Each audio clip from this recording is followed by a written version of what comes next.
విశాఖలో గూగుల్ సంస్థ రావటం ఒక్క వైసీపీ తప్ప అందరూ స్వాగతిస్తున్నారు. కారణం, గూగుల్లో 6093 అని కొడితే జగన్మోహన్ రెడ్డి జైలు జీవితం బయట వస్తుంది. అట్లే గూగుల్ టేక్అవుట్ ద్వారా వివేకానంద రెడ్డి హత్య కేసులో అసలు హంతకుల్ని సిబిఐ గుర్తించి వాళ్ళని పట్టించింది గూగుల్ సంస్థ కాబట్టి హంతకుల్ని పట్టించారు ఆయన వర్గాన్ని. దాని మీద బహుశా పెద్ద కోపం ఉండొచ్చు.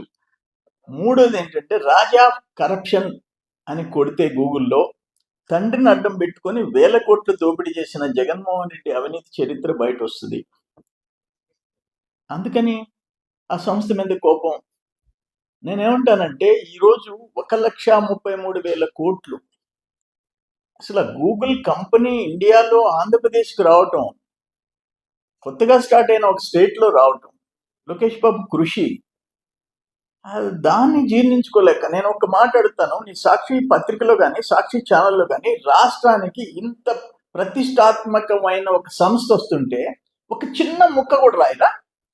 ఒక చిన్న టెలికాస్ట్లో ఒక్క మాట చెప్పరా? ఆ సంస్థ రావటం ఆంధ్రప్రదేశ్కి మంచిదేనని, 2 లక్షల మందికి ఉద్యోగాలు ఉపాధి కల్పించే సంస్థ రావటం, ఒక నేషనల్ ఇంటర్నేషనల్ ప్రెస్టీజియస్ కంపెనీ మన రాష్ట్రానికి రావటం మీకు ఇష్టం లేదా?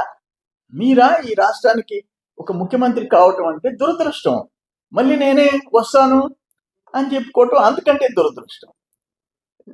అంతే, ఆపేసి.